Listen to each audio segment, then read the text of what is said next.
Yan, ito guys, yung GBP AUD. Yan, kasi guys, nasa demand zone tayo guys eh.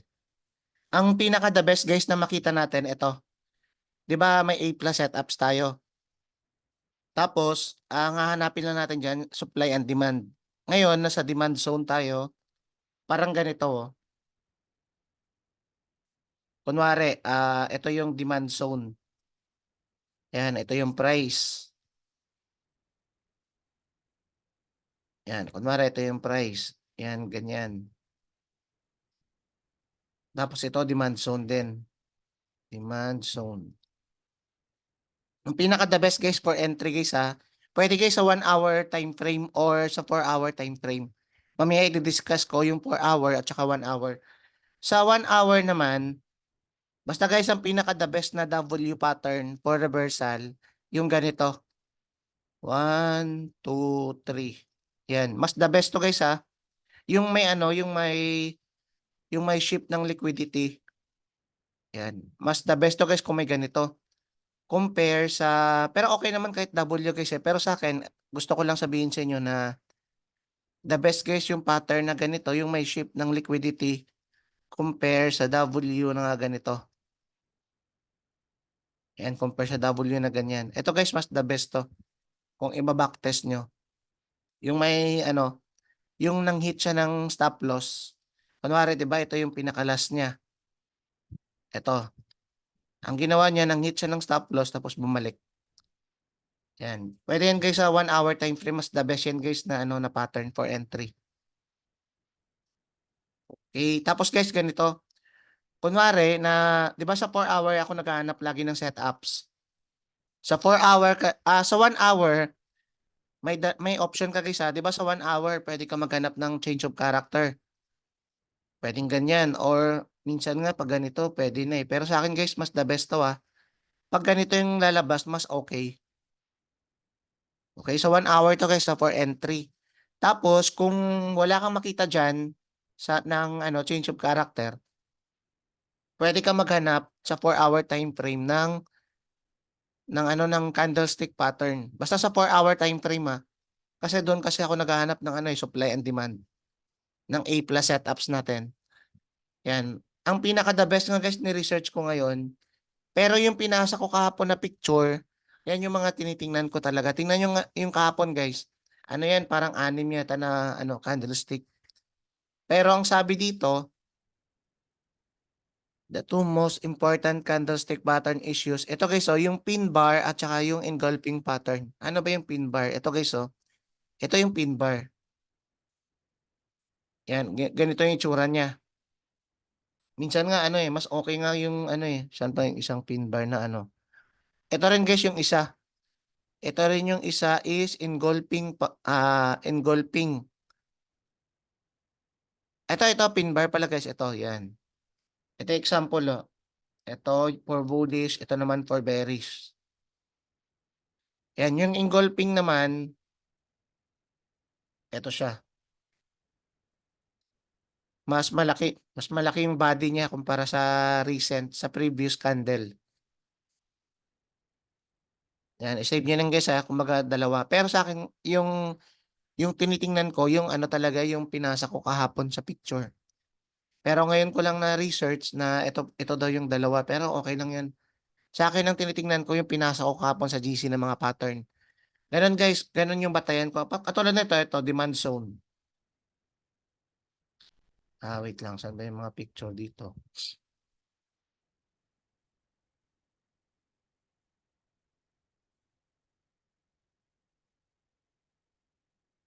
Supply and demand. Ito.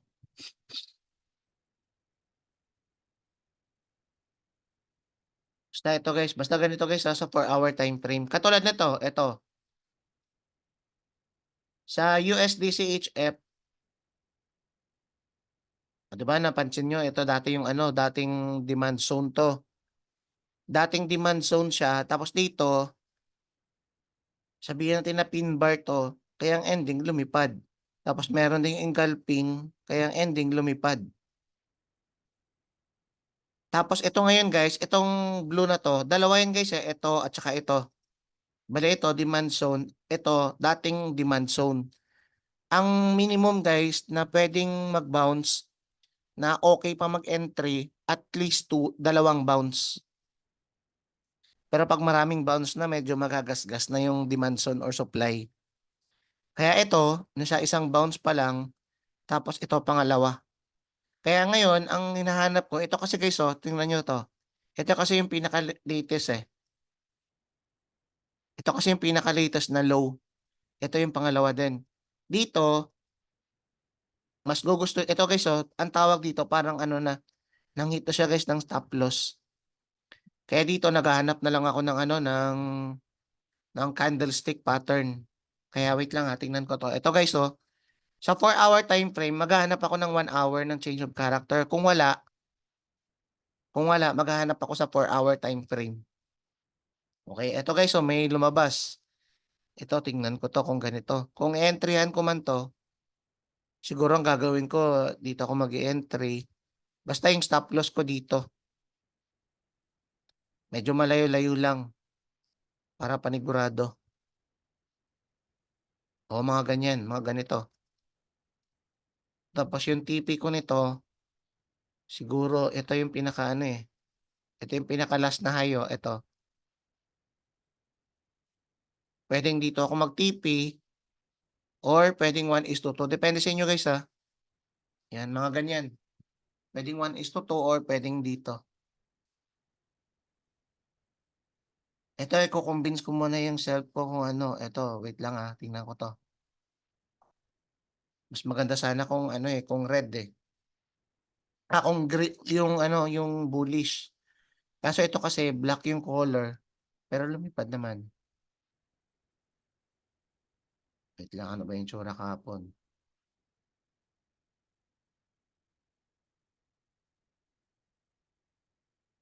Pin bar. Okay nga guys, pin bar nga siya guys. Pero wait lang.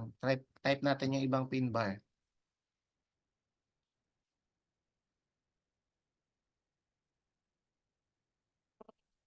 Type natin. Dapat green eh. Tingnan natin kung may merong pula.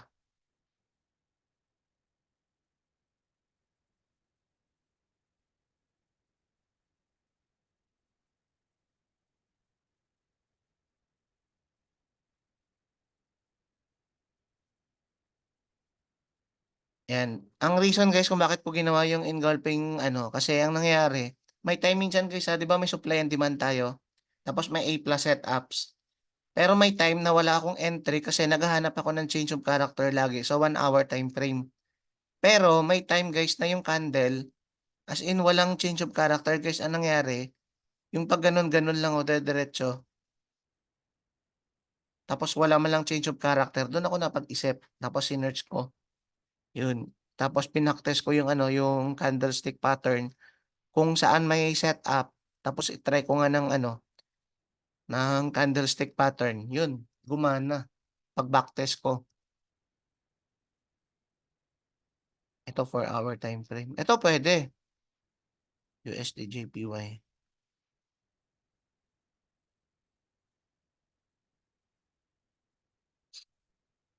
Kaya nga ito, dalawa na eh. May engulfing na, may volume pa, may pin bar pa. Wait lang, uptrend na ba to?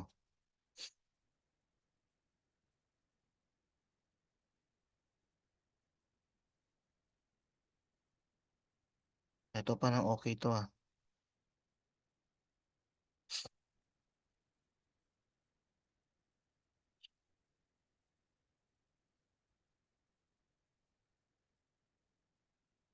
Parang katulad nito guys, oh, ito. 'Di ba? Ito guys, ano to, demand zone to. Pagpunta ng price diyan, may lumabas na engulfing pattern. Okay naman guys, ito, oh, may change of character oh. From one day din. Okay, kaya lumipad. Pero medyo matagal yan. Pero dito guys, oh, tingnan nyo. Meron ditong engulfing ano, pattern. Kaya lumipad. Try natin sa 4-hour time frame kung may change of character. Okay. Ito guys, so sa 4-hour time frame, meron din. Ito. Ayan. Ito yung breakout, tapos ganyan. Pwede rin. O, di ba? Same lang sila, guys. Hanap tayo sa iba. Pero pang 1 day to eh. Sa 4 hour din, guys, nasubukan ko rin. Okay din siya. Basta A plus setups ka sa supply and demand.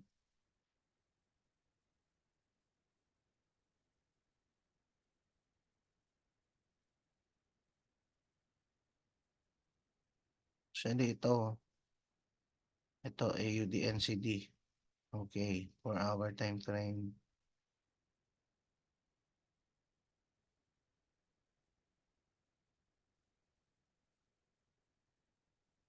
Okay.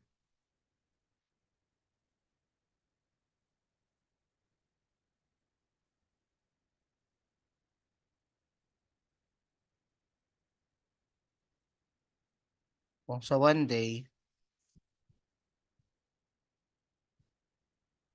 ito. Sa 4 hour lang talaga, guys, ito.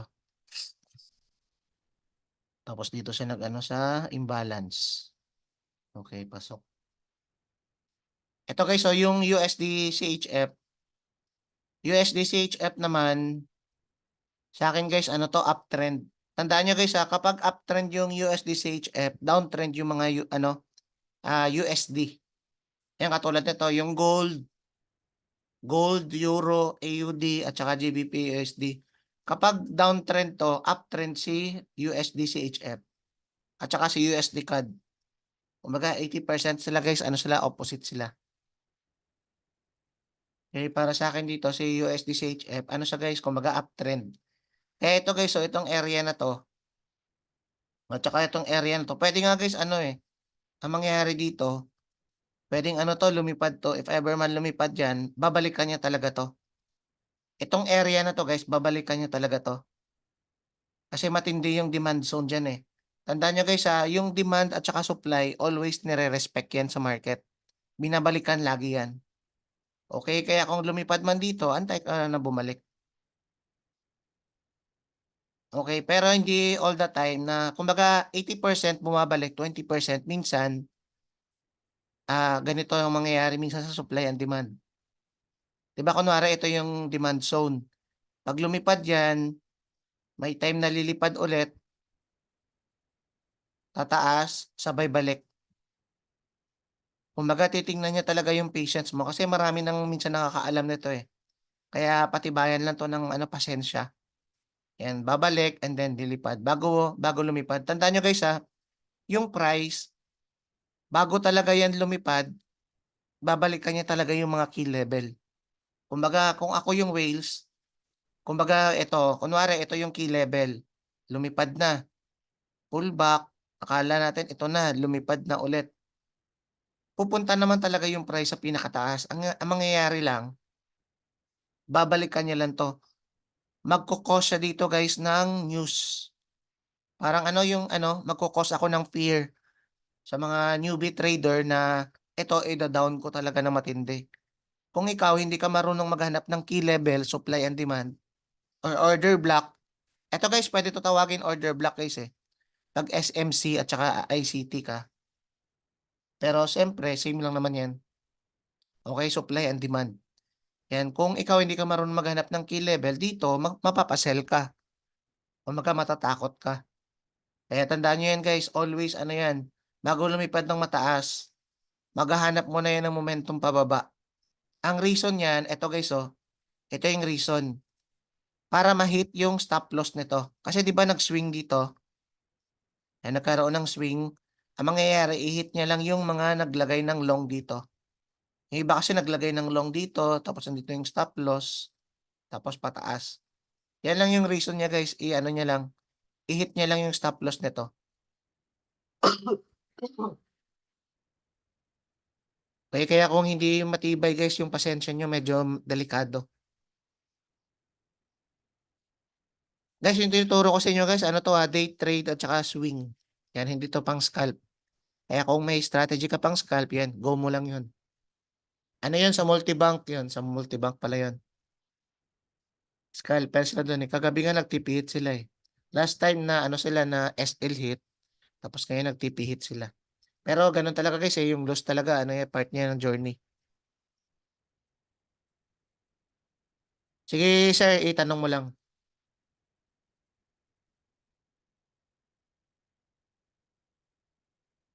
Dito naman sa euro, i-type mo lang sir, i-type mo lang. Ito guys, sa euro,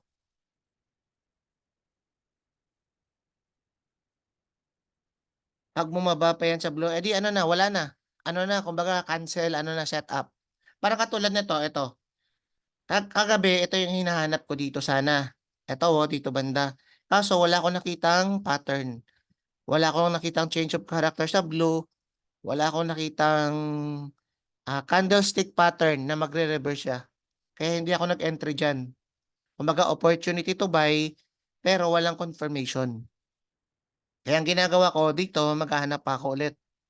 Ito ngayon, may nakita ko dito na, ay, ito, nag-bounce, nakatatlo na.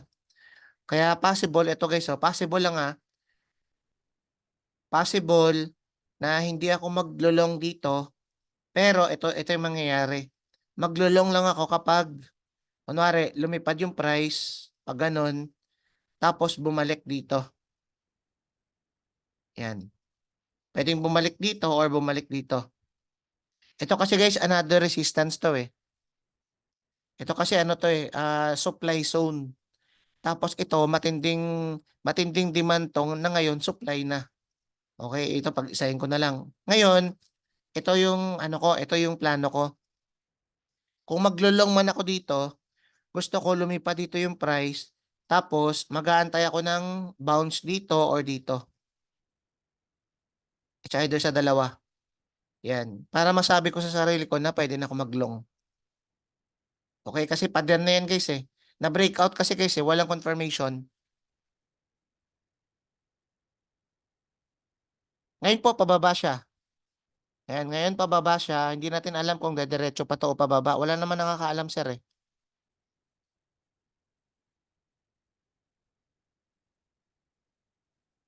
Okay. Guys, tandaan nyo guys walang nakakaalam sa market. Ang pinaka the best lang doon is yung may plano ka kung paano mag-entry. Kagabi, ito ang plano ko. 'Di ba pinasa ko to kagabi? Yan, dito, sabi ko buy zone. Kumbaga buy opportunity pala, buy setup. Ang gagawin natin, naghahanap ako dito ng change of character sa 1 hour time frame para papasukan ko siya ng entry kaso walang nangyari. Tapos sa 4 hour time frame naman, naghahanap ako dito ng candlestick pattern, yung pinasa ko kagabi sa inyo sa picture. Yan, kung may makita ko dito na ganito, may pin bar, may mga engulfing, kaso wala din. Kaya pass muna, wala tayong entry dito. Okay, ganun guys, yung tamang approach guys ha. Ngayon, nire-record ko to para at least maintindihan natin lahat. Ang ibig sabihin guys ng setup pa lang siya. Yan. Ngayon, eto, kung gusto ko man mag-buy dito, kasi uptrend para sa akin, gusto ko man mag-buy dito, dapat gusto ko makakita ng ganito. Lumipad dito yung price, tapos mag-pullback sa dalawang key level na to. Yan, pag nag-pullback yan, pwede. Pwede dyan ako mag-buy. Tapos dito, maghahanap ako ng another change of character pataas or another, tawag dito, yung confirmation yung pinasa ko sa inyo. It's either ganito guys, pwedeng ganito, engulfing or pin bar. Yun, bago yan lumipad. Ngayon kasi guys, nakita ko guys yung price. Ito guys, ito. Ito kasi yung key level niya. Ngayon, nagkaroon na tayo ng shift ng liquidity. Yan, nag-shift ng liquidity. At the same time ngayon, nandito siya ngayon sa dating demand zone. Yan. Ngayon, wala akong gagawin guys na position dito. Pass muna ako dyan. Okay. Tapos ito pa, USD-CHF. Ito sa akin, USD-CHF guys. Ito na yung pinaka medyo napupusuan ko ngayon. Yan. Dito, meron tayong dalawang demand zone. Pero tandaan nyo guys kung kung palipad to, possible baka lumipad din yung USD CAD. Pero hindi ko lang feel kasi yung niya, yung niya ngayon kasi nag-ship dito sana sa key level na to, dito ako interested. Dito, kaso anong nangyari, walang confirmation kaya pass na muna ako diyan. Kaya dito ako maghahanap sa kabila. Yan. Ito guys, meron tayong dalawang demand zone. Ito yung pangatlo pero Parang imposible na pumunta diyan. Pero depende, tingnan natin kasi wala namang imposible sa market eh. Yan, dito kasi guys, ang nakita ko dito is, ito kasi yung setup ko na paborito ko sa lahat eh.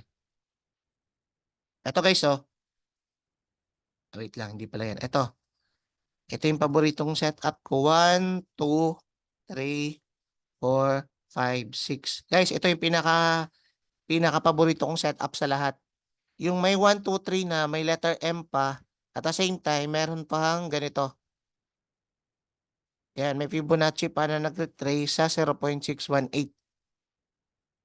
Yan, ito yung pinaka-paborito ko sa lahat. Kaya sa akin, dito ako ngayon nakafocus. Yan, dito. Ito yung pinaka-paborito kong pattern sa lahat na may mataas na win rate. Kung may ano man, kung may hahanapin pa ako ng ibang setup, gusto ko ito lang sana. Pero minsan lang to guys lumabas. Kaya dito ako napafocus imbes na dito. USD CAD sana ako guys eh. Kaso hindi na sunod yung dito ko, walang confirmation, kaya ituturing ko to na invalid muna sa pansamantala. Unless na lang kung ito yung masunod. Pag ito yung mangyari, base sa plan ko, doon ako magti-trade. Tandaan nyo yan guys ha. Dapat guys may game plan kayo lagi. Kaya nga guys, may yung ano natin, yung tutorial natin dyan. Nandyan naman yung A+ setups, kakabisaduhin na lang natin. Unless na lang kung nag-stop kayo ng pag-aaral, hindi nyo talaga makakabisado yan. Kasi guys, ang daming guys strategy sa buong mundo. As in, ang dami. Pag nag-search ka ng SMC, pag nag-search ka ng ano, ng price action, coach, nakukulangan kasi kami sa tutorial mo eh. Kasi guys, ang tinuturo ko sa inyo is yung ginagawa ko lang. Kumbaga, hindi ako guys content creator sa YouTube na lahat ng ano, ito kasi guys, ipapaliwanag ko na sa inyo para at least aware kayo. Ang YouTuber, iba't ibang klase ng strategy yung tinuturo nila. Kasi guys, content creator sila. Pero, hindi ganun guys yung tunay nilang trades. Ano lang yun, para for the views lang yun. Para pang content lang nila yun. Ang gagawin nila, maghahanap sila sa ibang YouTube, tapos i-ano na isa-summarize nila for the content. Okay? Ito kasi guys, ito na yung ano, wala hindi to content. Ito talaga yung ginagawa natin sa market.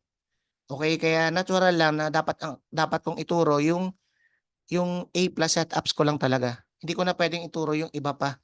Kasi hindi naman ako content creator na basta lang na ano lang. Kasi guys, malilito talaga kayo nun, promise. Ang daming strategy, tapos isang tingin nyo lang dyan sa... Kaya guys, ah, kaya kung anong tawag kasi dyan guys eh, kumbaga mas gugustuhin ko pa na isang strategy lang mamasterin mo ng 10,000 times. Kaysa naman gagawin mo yung 10,000 strategy, tapos once mo lang gagamitin. Guys, wala kang mabubuong solid na setup doon. Okay, tandaan nyo yan guys ha. Kaya kung nasa strategy hopping pa rin kayo, nasa sa inyo guys, medyo tatagal lang kayo doon.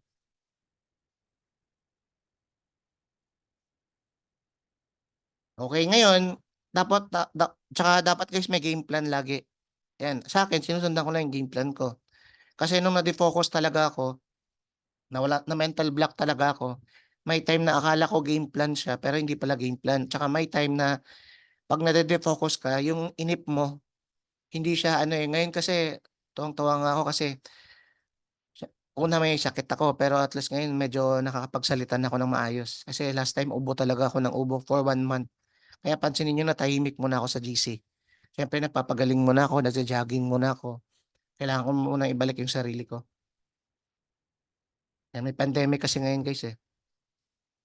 Okay, ngayon guys, ito yung game plan ko. Kaya kung masunod to, ito yung magiging entry ko. Pero kapag hindi siya masunod, yung market dumediretso, edi walang trades. Ganun lang guys, kasimple. Tapos, ito. Parang katulad nito guys, ito. If ever man na mag-trade ako nito. Ito guys, so nakita nyo may engulfing. Yan pwede. O, pasok sa game plan ko. Tapos ang gagamitin ko, magko-compute ako ng risk. Kung magkano ba yung pwedeng, kunwari, pag na-hit yung stop loss na to, magkano ba yung mawawala sa akin? Okay, may $300 ako. Ang mawawala sa akin, $20, $30. Pag na-hit yung stop loss ko, okay ba to? Okay, game. O go mo. I-go mo kaagad kasi game plan na yun eh. Kung matalo man, aware ka na $20 yung mawawala sa'yo. Parang gano'n lang siya guys kasimple 'no. Pero kapag wala kang disiplina, 'pag na-mental block ka, medyo conflict siya. Guys, basta ngayon ito ang focus ko ngayon, eto. Kasi ito yung pinaka-inaantay ko sa lahat, eh. Lahat ng pattern, ito yung gusto kong pattern sa lahat. Eto, tandaan niyo yan guys, yung merong 1, 2, 3, may 1, 2, 3 siya guys, eto. Yung meron siyang ganito, tapos babagsak, magle-letter M siya, tapos magsi-swing pa ng Fibonacci. Ito, yung dito niya at saka dito, kailangan mag-bound sa 0.618. Hindi 5, hindi 7, basta 6. Basta ganun yung ano ko. Yan, dito, sa line na to. Yan, ito guys, yung pinaka-perfect pattern na gusto kong hinahanap ko matagal na. Ito, dati pa. Yan, kaya minsan nakakuha ko ng mataas na win rate. Basta guys, ito, pinaka-perfect setup to for continuation pattern to the upside. Baliktaran nyo lang guys kung naghahanap kayo ng bearish. Baliktaran nyo lang. Pero ngayon, ito kasi lumabas kasi sa ngayon dito. Kaya na-catch yung attention ko. Okay? Siguro kung nakukulangan ako sa candlestick pattern na to, ang aantayin ko na lang siguro yung ano, yung London session guys, magsisimula ng 3 p.m. 3 p.m. to 12 midnight. Tapos, yung Asian kill zone matatapos ng 2 p.m. Yun, siguro ano na lang, ang gagawin ko na lang para the best, tatapusin ko yung kill zone, aantayin ko yung London session. Tapos siguro magpe-patience pa ako na ano, maghahanap na lang siguro ako dito ng change of character pa or medyo hindi kasi ako convinced guys sa ganito.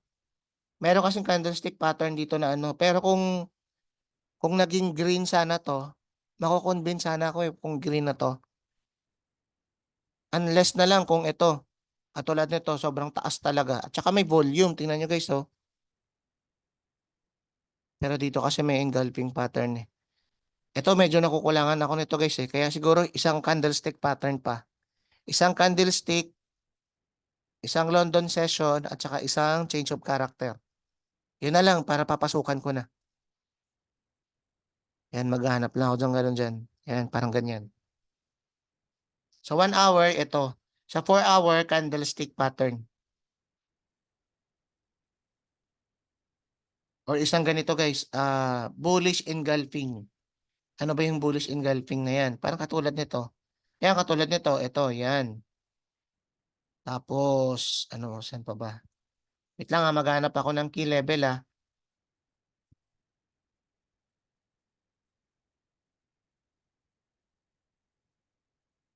Key level. Actually, ito key level to eh, pero hindi ko talaga feel eh. Ito yung pinaka-feel ko sa lahat. Kaya dito lang ako mag-ano.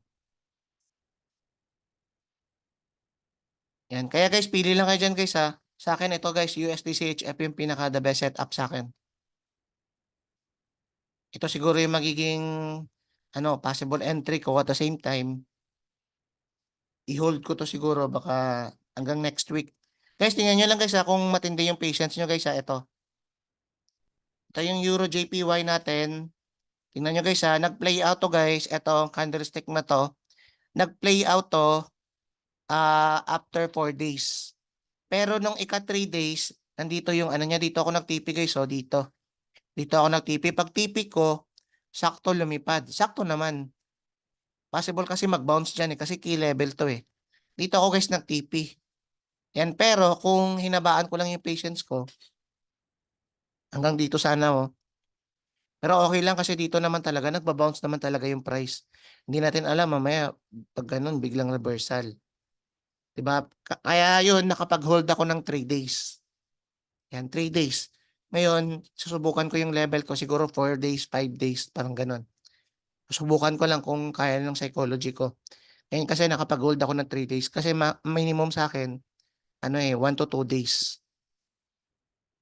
Nakapag 3 days ako, kaya okay. Ito din, supply and demand din. Ito, supply and demand din, yan hanggang dito. Okay, ganun guys ha. Ito na lang dito tayo magtatapos.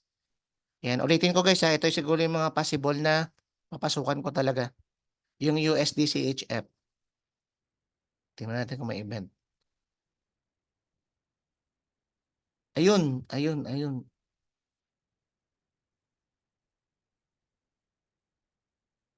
Ay, wala.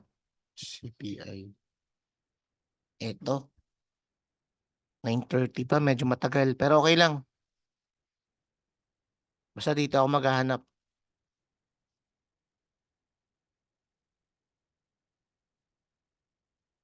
Ito pala yung bullish eh. Yan, ito pala. Okay. Ito, nag-touch na siya.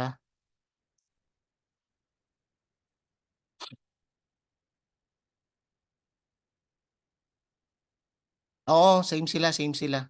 Yung ano, yung GBP JPY at saka Euro JPY, same sila ng galaw. Kaya yung trade ko last time, dalawa sila.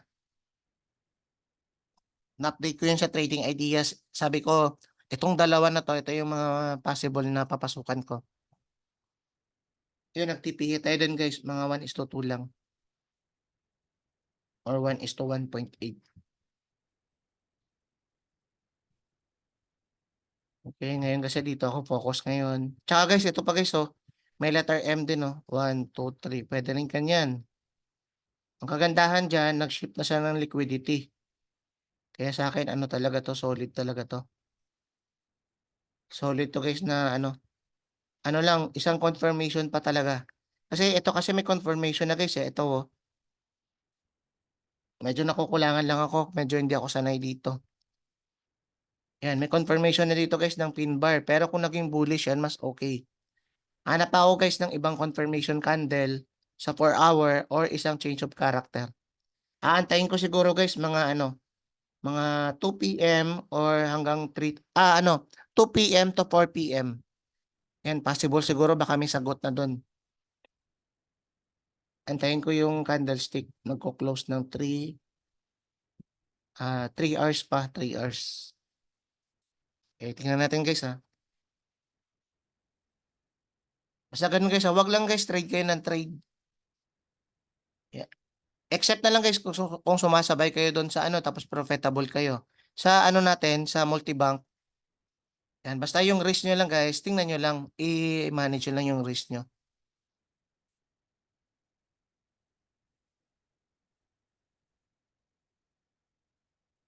NCD CAD.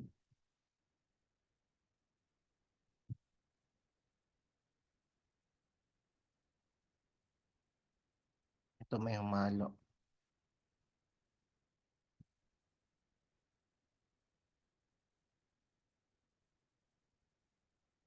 Guys, ito pala yung gold guys oh. Kaso baka patapos na tayo eh. Ito guys, abangan ko to guys for reversal. Ito nakalagay na. 1 week reversal, 1 day reversal.